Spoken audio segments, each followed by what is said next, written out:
we have fire. To the coal.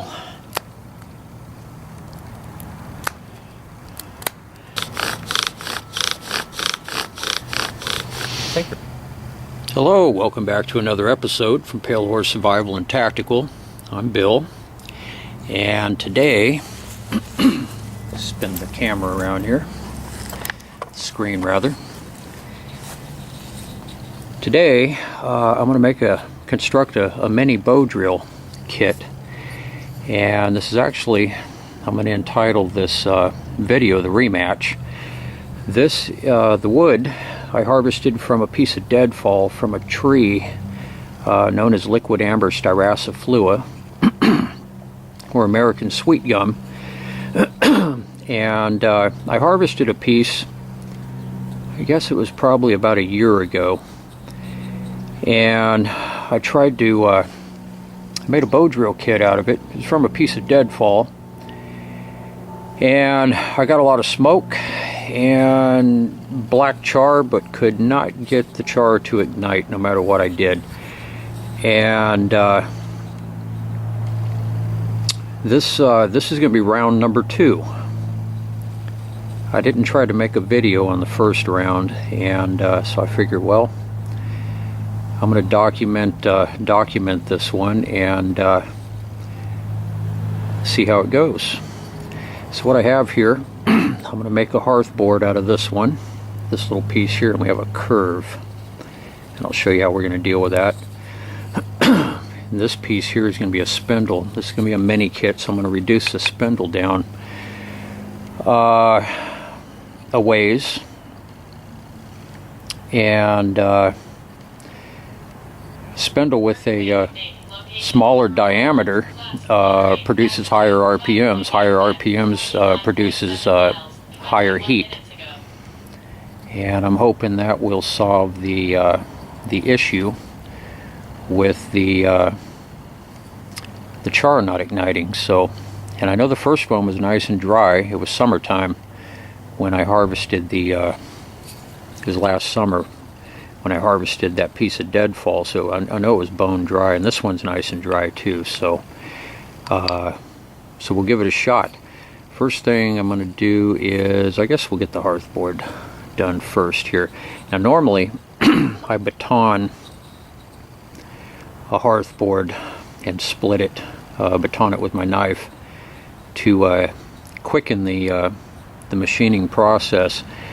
This one is too small for that, so I'm just going to whittle this down, get a flat area on the top and the bottom. Now with the bow here, we have a bow, so naturally we wouldn't want to flatten this top here, and we wouldn't want to flatten the bottom, because then we're going to have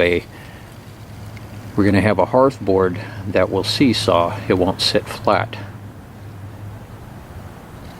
So if we take that bow and we turn it here, so the bow is here and not on the top, and we flatten this top here and the bottom, it doesn't matter if we'll have a hearth board that'll sit flat, and it doesn't matter if it curves a little bit, it's still going to work just fine. So that's how you deal with a hearth board that has a bow in it. Still perfectly usable. You just have to do it so it'll sit flat and not turn into a seesaw. So with that said, I'm going to spin this screen around. I'm going to pull out my small blade here, make sure I'm in frame, and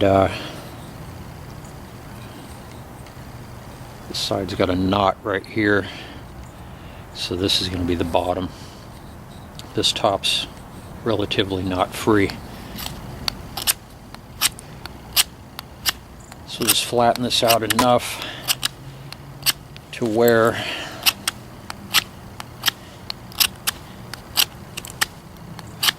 we have room for the spindle to seat into this, and still leave about a ½ inch of thickness. Give this the thumbnail test, and you can see the mark Got my thumbnail left on there. It's always a good yardstick that you can use to measure the softness of a wood. If it leaves a decent thumbnail divot, it'll generally make a pretty good bow drill wood.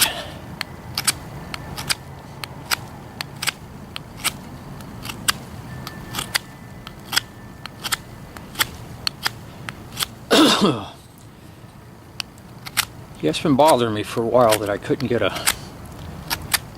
coal with that other kit.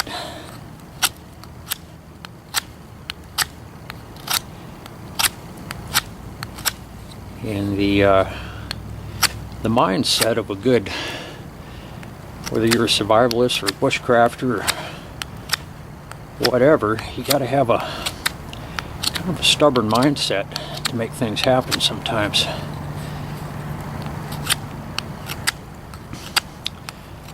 A defeatist mentality does not belong in bushcrafting or survival. Good bushcrafter or survivalist will work on something and do his or her best to make it happen. And I didn't like the fact that I couldn't get a coal.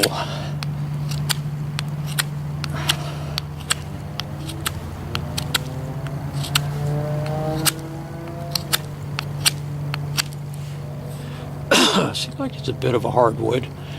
At least, excuse me, allergies bother me. It seems like it's not the softest wood that I've carved on.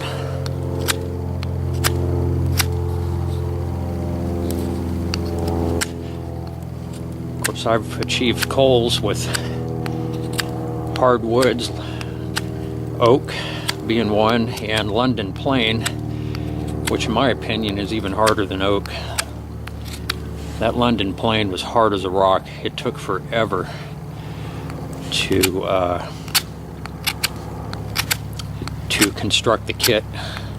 It was literally the hardest wood I've ever had to deal with, but I was able to get a coal with it by using a smaller diameter spindle. A fat spindle would never work with that kit, that type of wood. You would wear yourself out trying to make it happen.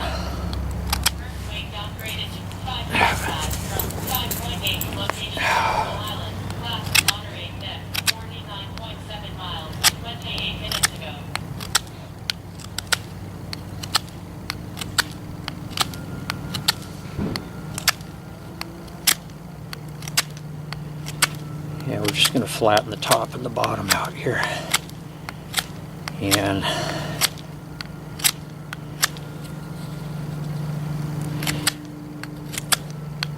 this is a fairly hard wood. Yeah, maybe a medium hard.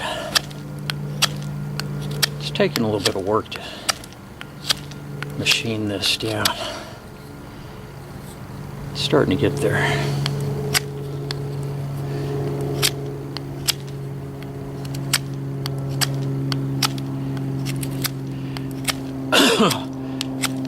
If you watched my other bow drill videos, I have quite a few on the channel. A lot of good instructional information in those from a lot of different woods, and you'll see that I normally just baton a piece and split it both sides, and then I chop with the knife to make quick work out of it, machine it down. I can usually get a kit constructed from raw materials in roughly 15 minutes, 20 minutes, have it ready generally to produce a coal. Yeah, we're starting to square it off now. And the bow's on this side, so this will sit flat.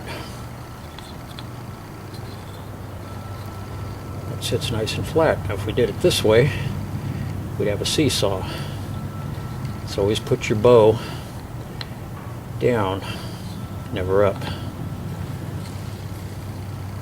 This is going to be the top right here. Smooth this out a little bit more.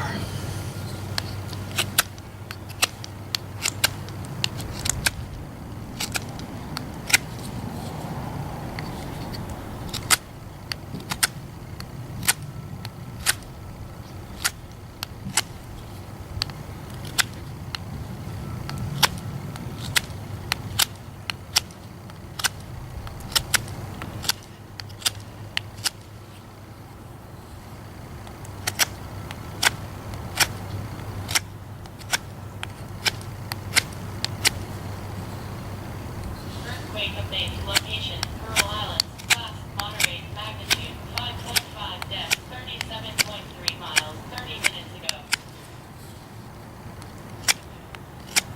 That voice you hear is my cell phone. Actually, I have an earthquake app on it.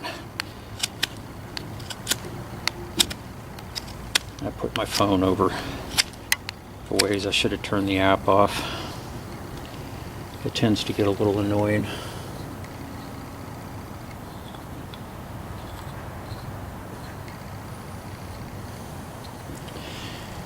I'm going to bring this down just a little bit more here.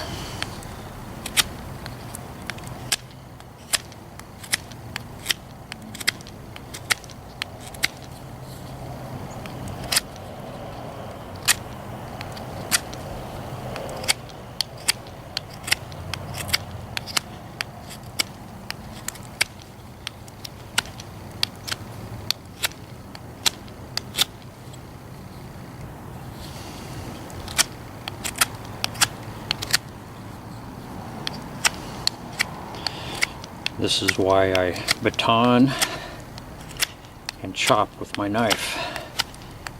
It just makes the job so much faster and more calorie efficient. Conservation of calories is always very important in a survival or bushcrafting. There's an easier way of doing something and more calorie efficient way. That's the way to go.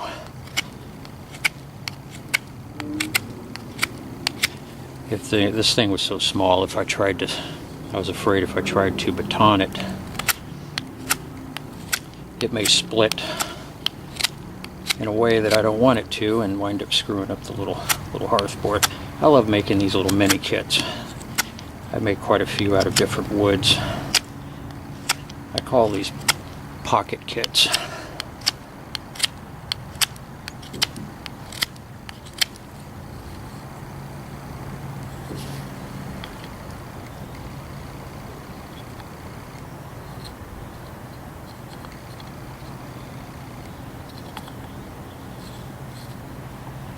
Yeah, I think we're pretty damn close here.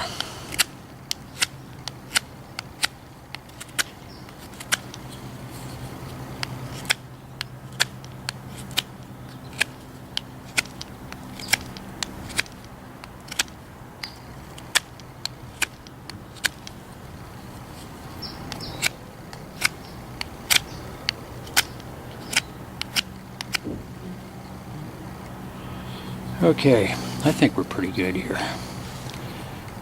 That's not too bad. That's nearly a half an inch in thickness. And I'm going to go ahead and I'm going to put we'll leave the bark on the inside here. No sense removing that. The outside, we'll take the bark off and use this as our notch side here. Clean it up. Basically put a rough 90 degrees on it here. Does not have to be exact.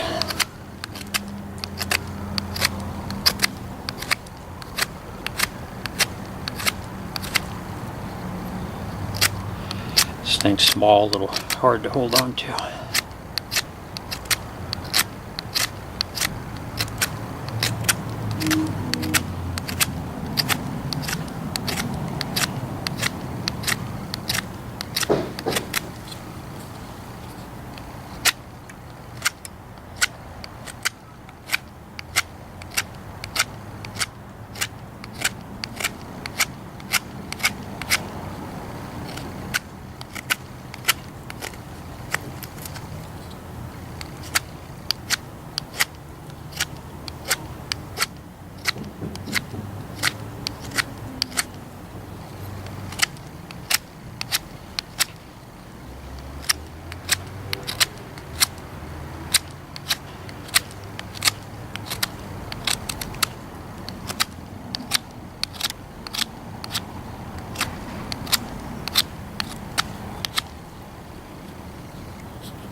Alright, I think we're good to go.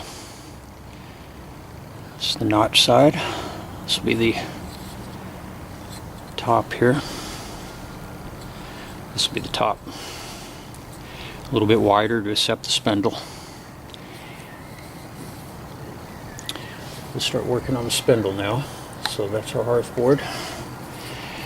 And let's see, we got a big knot up here. So we'll go ahead and I'm going to make this the bearing block end at the top.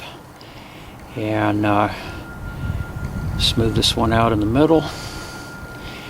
And this will be the bottom down here. Shift my weight around here. The old knees are feeling it here.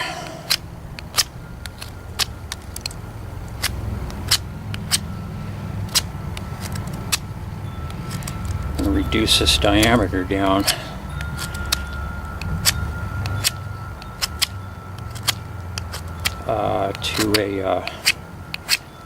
to an amount that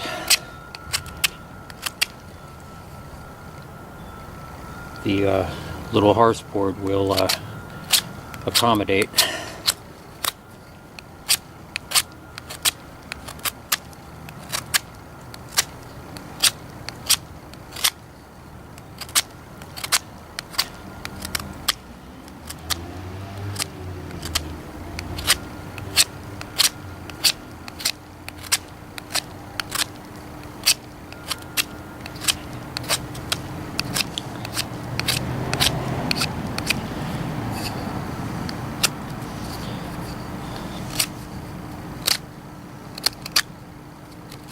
Smooth this knot down here so it doesn't interfere with our bowstring very much.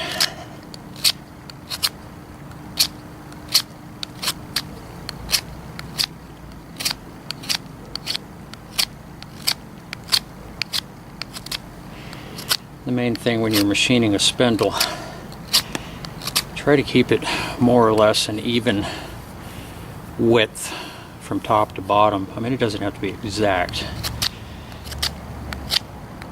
but if you the problem is if you have a spindle that's significantly thinner on one half and fatter on the other, the string's always going to migrate to the thinner end, and that can interfere with your fire making efforts.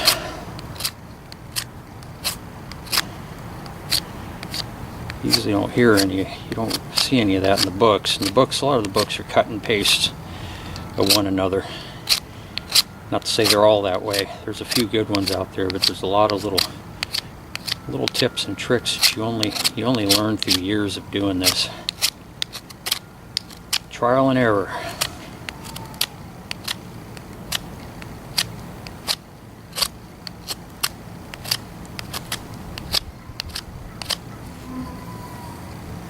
Yeah, this is going to be a nice skinny spindle.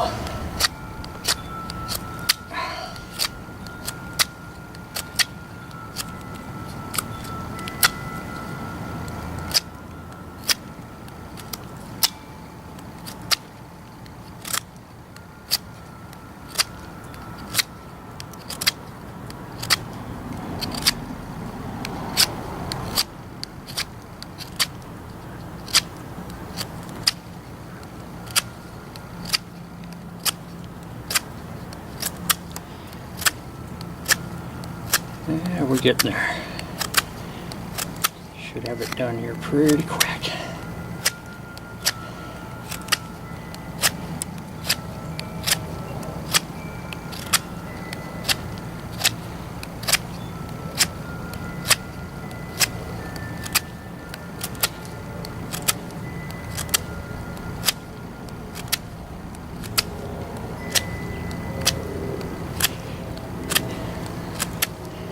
I never get my spindles perfectly smooth, and you really don't want to. You want to leave some ridges in here, you can see, and that gives your string something to bite to. If you try to get the spindle too perfect, ridge-free, too smooth, it increases the odds and chances that your bowstring will slip on you. I'm feeling pretty confident today about this kit. Sometimes you can approach a kit with the wrong attitude. See, I'm reducing. It's a little fatter down here, a little skinnier up here. I don't want the string to migrate up to the top, so I'm just reducing the diameter just a little bit here. Again, it doesn't have to be perfect. Just eyeball it and get it fairly close.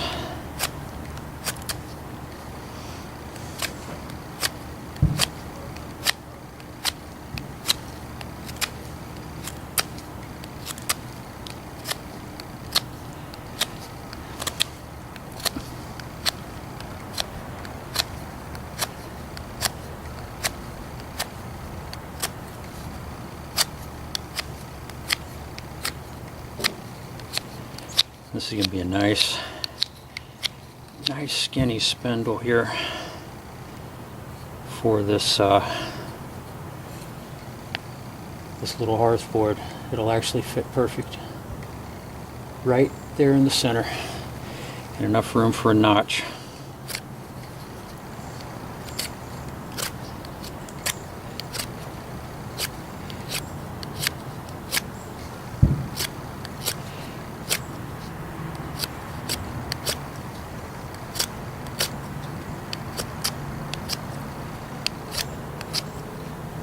Yeah, if you approach some of this with the wrong attitude, sometimes it won't work. And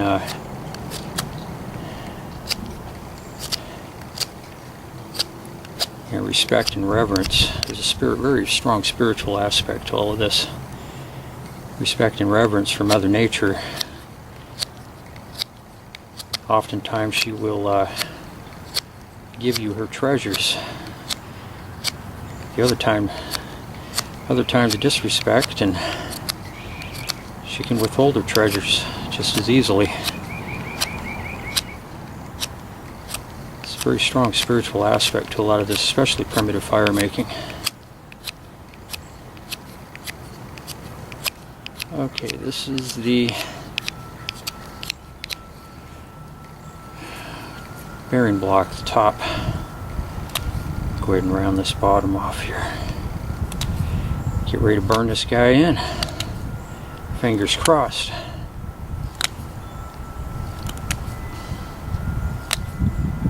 Let's see if we can make it work.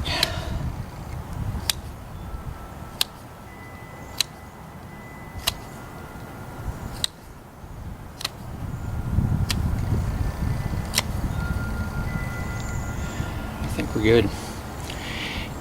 You see those little edges, little square edges there, kind of rough edges? That even helps too. It helps produce friction and the spindle to bite in to the hearthboard. I'm gonna go ahead and reposition the camera here, and first we get our pilot hole.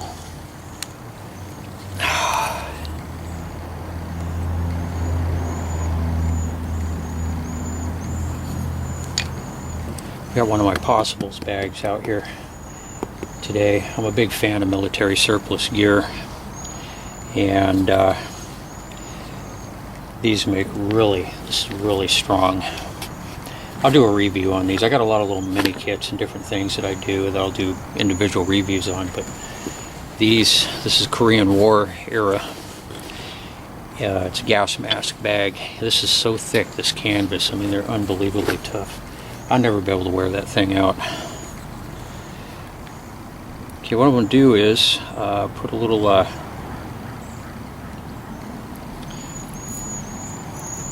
divot right here in the middle.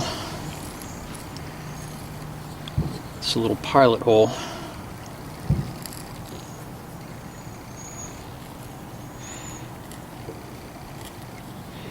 when you do this, you might want to put this down on a surface and then do this. I've been doing this for years, so I feel very confident holding this. But if you're not as confident with a knife, I would strongly advise placing this on a surface and doing this. Always exercise good safety. Wouldn't be a good day for you to have the knife blade slip and stab your hand.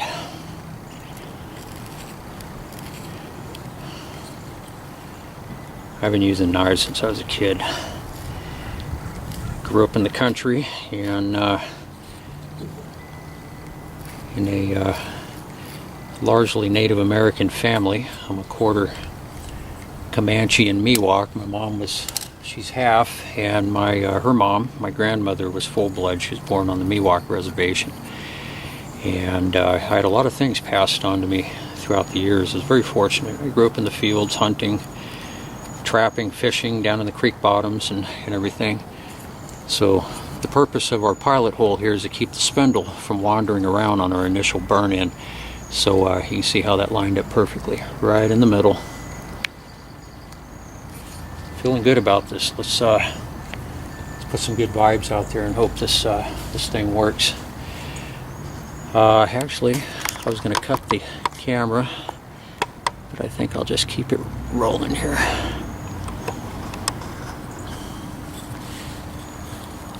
Make sure I'm in frame. Ground's wet over here, so I'm kneeling on I brought my baton just in case I needed it. Yeah, I think that'll probably work. I think I'm in view there. Oh, the knees. Now this is a skinny spindle, and it's my favorite bow here, a piece of oak. Same piece of paracord I've had on here for I don't know how many fires, dozens and dozens of fires. Since this is a skinny spindle,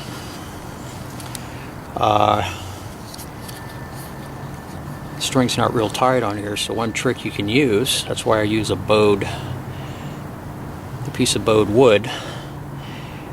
You can push this, squeeze the string, just like this, choke up on it and squeeze the string. You'll notice in my videos I always hold the bow and I have my thumb up on the string. That's so I can put pressure on it, because when the spindle starts to heat up, when your kit heats up, it'll start to grab into the hearth board, and that's about the time when you really start cranking on it, when your notch is full, that you have the greatest chance of your strings slipping on you. So it's kind of all intuition. When you hear that, you'll hear the sound of it change as it bites in, and it'll start to really smoke. You can always put pressure on that string to tighten the string up around the spindle. Ground's wet. I want to get the end of that on the wet ground.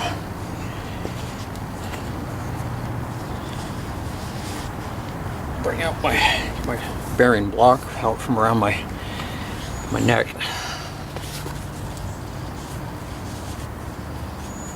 Alright, it's one of the bearing blocks I made. It's a paracord lanyard, enough paracord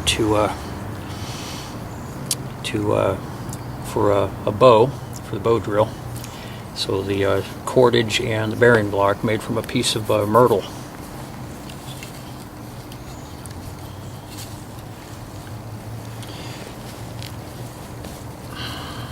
ahead and burn this guy in and see how we do here.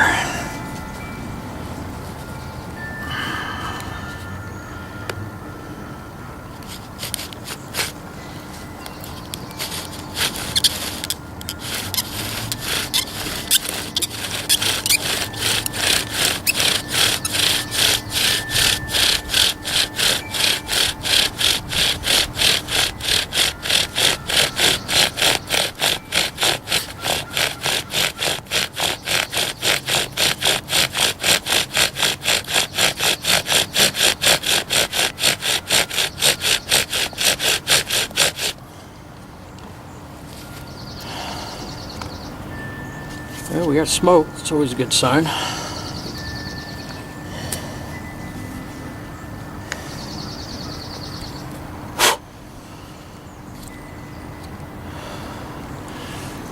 pretty good initial burn in. Go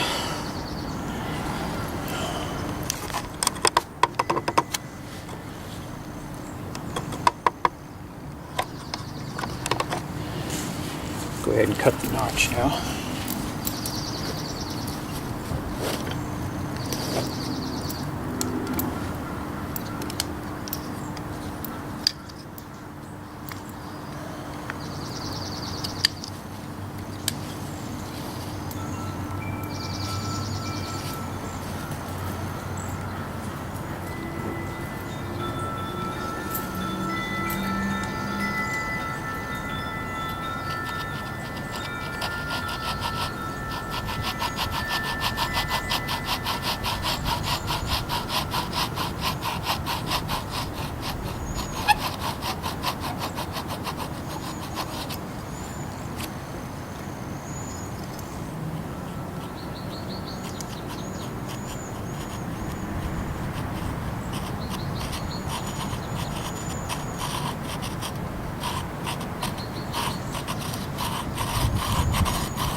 All right,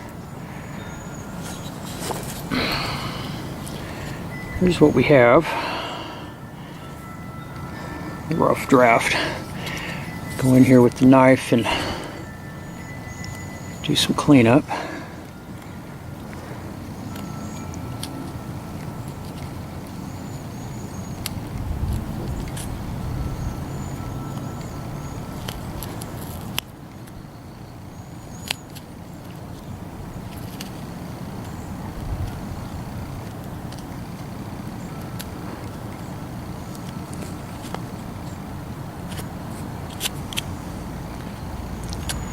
Always get the fuzz out of there.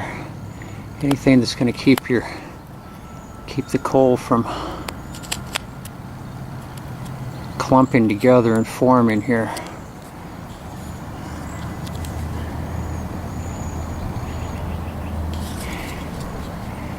Go ahead and flute the bottom. This helps channel. Use some push cuts here.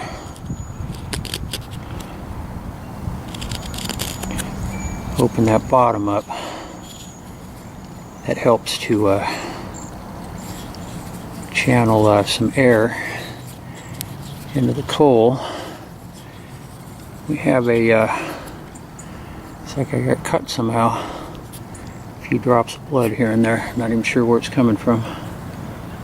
Huh, interesting. Oh, looks like I nailed got my fingertip a little bit. This one's a little difficult on this side.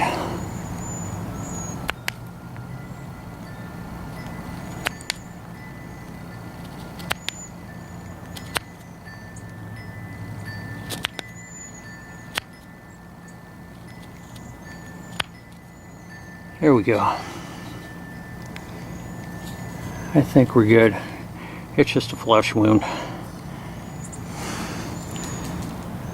Very minor.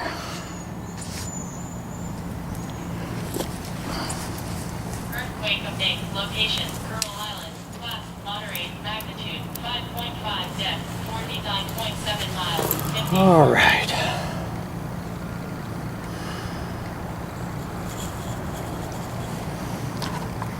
Spin you guys back around here. Make sure I've got my butt in frame here.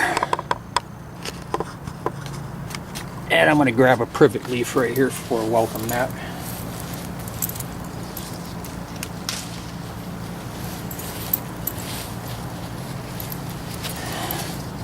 Make sure we're good here. Yeah, I think we're all right.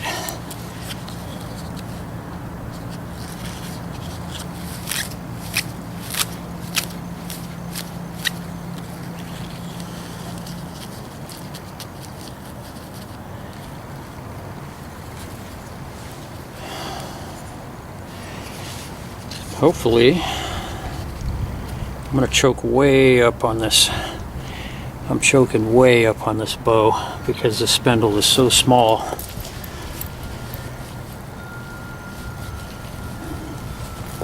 The spindle's so small, it's so skinny.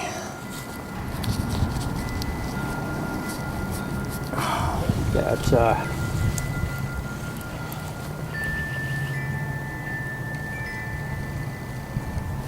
still bleeding here. Maybe the blood will give it luck. It's so skinny that I don't want it to slip.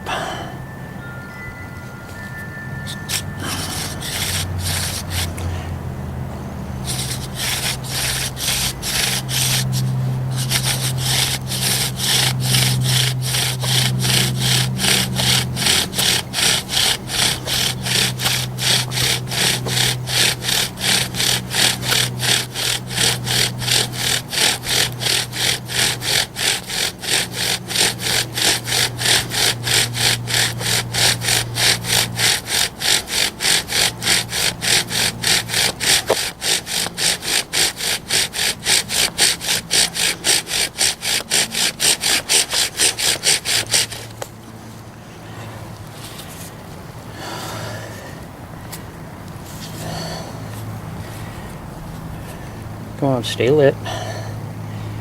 Stay lit. Stay lit.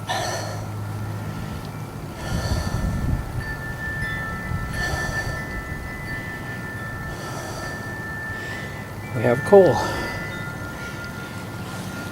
Skinnier spindle saved the day.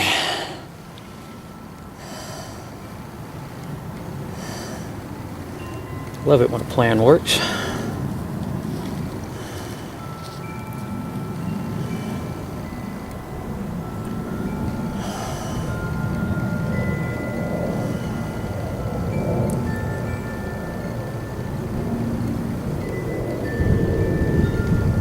No rush.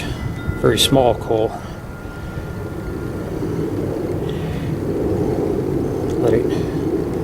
Let it grow and build a little strength here.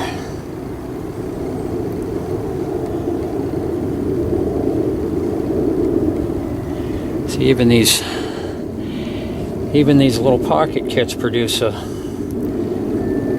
pretty decent sized coal.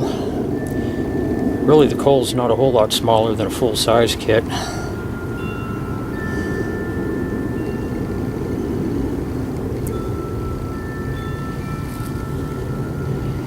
Just about went almost all the way through that hearthboard. There wouldn't be enough left in that hole for another coal.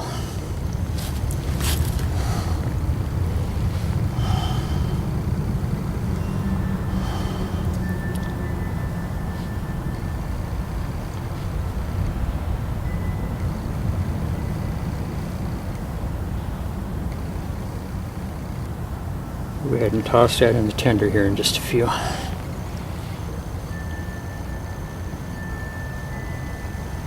Strong spiritual aspect with primitive fire making. The hearthboard represents the female archetype, the spindle the male archetype, and the union of the two together gives birth to the coal. The four elements are all represented as well: earth, air, fire, and water. It's very spiritual.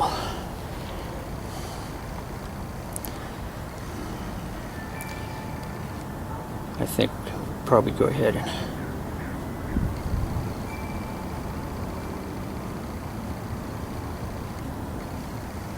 drop this in the tender bundle here.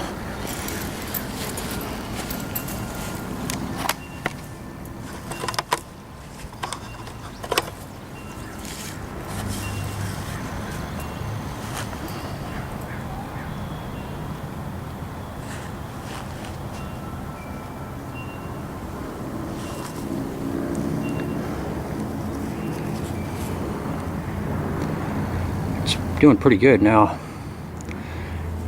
Drop it in.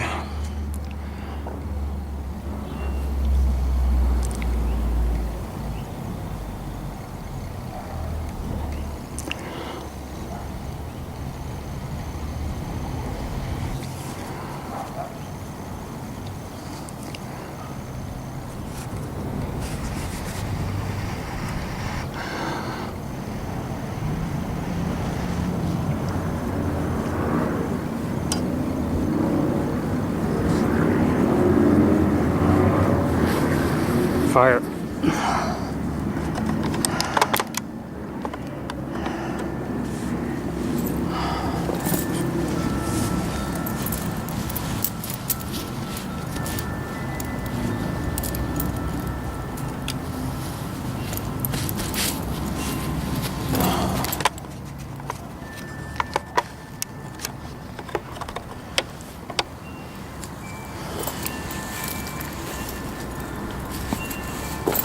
Okay, whoop, guess it'll help if I get in frame here. There we go. Almost. Oh. Alright. Well, it worked, obviously. Reducing the diameter of the spindle worked like a charm.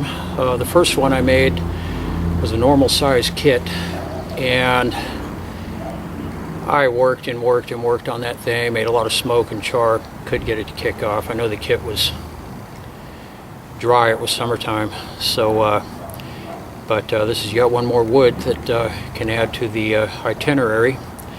Liquidambar American Sweet Gum. Botanical name is liquidambar styraciflua. Hope you enjoyed the video as much as I did making it for you guys, and please like, subscribe, and share. I hope everybody's having a great day or evening, depending on where you're geographically located. And we'll see all of you very soon on the next one. Everybody take care. Bye-bye.